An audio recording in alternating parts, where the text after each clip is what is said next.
ছাড়ি নাই আমার ভাই তোমার ভাই গোলাম ভাই গোলাম ভাইয়ের ভয় নাই এই আমার ভাই তোমার ভাই গোলাম ভাই গোলাম ভাইয়ের ভয় নাই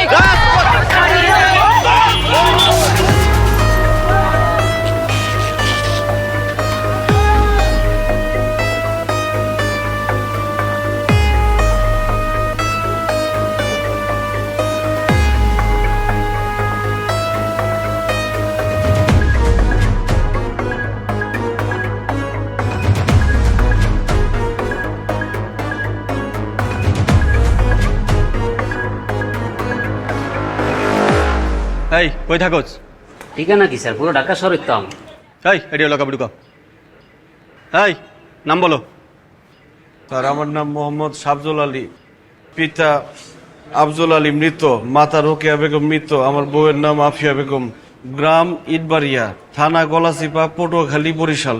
পুলিশের উপরে হামলা বোমা সহ ধরা খাইছো, মামলা কিন্তু কঠিন হইব। উকিল ধরছো? স্যার উকিল ধরুন মানে উকিল বামু কই স্যার? দেখেন স্যার আমি কিন্তু কিছুই করি নাই, আমি শহরে নতুন আসছি, হারুন ভাইরে বলছি আমার একটা কাজের ব্যবস্থা করে দেন, কাজ পাইতেছিলাম না দেখে মিছিলের মধ্যে আসছি। হঠাৎ করে হারুন ভাই একটা ব্যাগের মধ্যে লাল জর্দা ডিব্বার মতো হাতে দিয়ে কইরে রাখ। আমি যখন কইছি আমি তো পান খাই না, আমি জর্দা ডিব্বা দিয়ে কি করুম, কইছি তুই রাখ আমি পরে চাই আনি মনে। আমি স্যার আর কিছুই জানি না। এরকম বোধাই মাথা চেহারা হলে মিছিলের নামাজ কোন আক্কেলে? যেটা জর্দার বাড়া কস ওটা জর্দার বাড়া না, ওইটা বোম। তোর তো না আছে টাকা না আছে খুঁটির জোর, তুই তো নির্গাত বেটা জেলে পয়সা মরবি। স্যার কি কইতেছেন আপনি এইসব? দেখেন স্যার আমি গরিব মানুষ, আমার বউরা একটা খবর দেন স্যার, আমি জেলে পয়সা মরুম মানে? স্যার আমি কিছু করি না, আমি নির্দোষ স্যার। আইসা ভাবি তাহলে গেলাম, ঠিক আছে? ভালো করে সেলাই হওয়ার তাড়াতাড়ি খাতাটা দিয়ে দিও। হ্যাঁ আপনি কোনো চিন্তা করেন না, আমি একদম টাইট সেলাই দিছি, 10 বছরও কিছু হইব না। হ এটা জানি, ঠিক আছে তাই গেই। আচ্ছা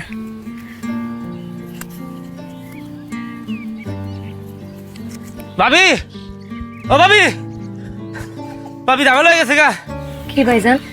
বাইরে তো পুলিশ ধরে লেগে গেছে গা। কি?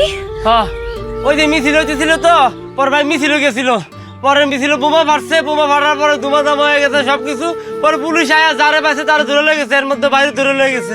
কি কইতাছেন ভাই? তারেও ধরে লয়ে গেছে? ভাই তার কি জেল হইব? আপনি জানেন না সে কত সহজ সরল মানুষ, এই বেচারারে কেন ধরে লয়ে গেছে? আরে আমি জানি আপনি বুঝেন, কিন্তু পুলিশ তার বুঝবো না। আমার কাছে না কেন পুলিশের কাছে কেন পরে লাভ হইতে পারে। আর এই লড়াতে বাজার আমার বউ গেছে গাই মেসি মেলা ও ঝামেলা। ভাই শুনেন না,